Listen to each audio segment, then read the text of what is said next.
بسم اللہ الرحمن الرحیم۔ تو آج ہم حدیث نمبر 62 کو پڑھیں گے۔ حدیث نمبر 62 میں بہترین خطا کار توبہ کرنے والا ہے۔ بہترین خطا کار توبہ کرنے والا ہے۔ کل بنی آدم خطاء وخیر الخطائین التوابون۔ کل بنی آدم خطاء وخیر الخطائین توابون۔ تمام بنی آدم بہت خطا کار ہے اور بہترین خطا کار وہی ہے جو بہت توبہ کرنے والے ہیں۔ تمام بنی آدم بہت خطا کار ہے اور بہترین خطا کار وہی ہے جو بہت توبہ کرنے والے ہیں۔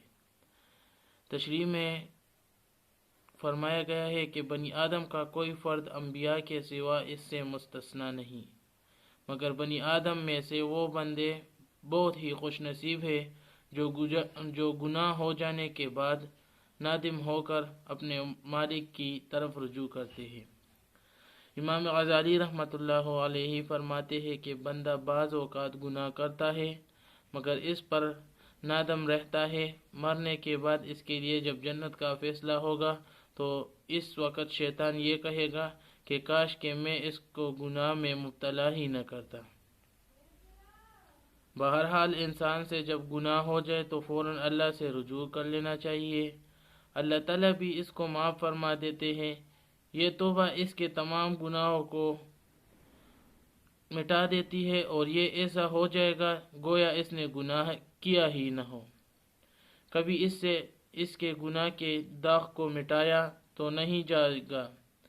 ابھی اس کے گناہ کے داغ کو تو مٹایا نہیں جائے گا مگر ثواب تو ہر حال میں ملتا ہی ہے۔ نمبر 3 یہ ہے انسان کو اپنے گناہوں کی بخشش مانگتے رہنا چاہیے، جیسے کہ بعض روایات میں آتا ہے، شعر ہے اس کا ترجمہ ہے، اگر بخشے تو اے الہی، تو ہی بڑے بڑے گناہوں کو بخش دے، اور کون سا بندہ ایسا ہے جس نے چھوٹے گناہ بھی نہ کیے ہو۔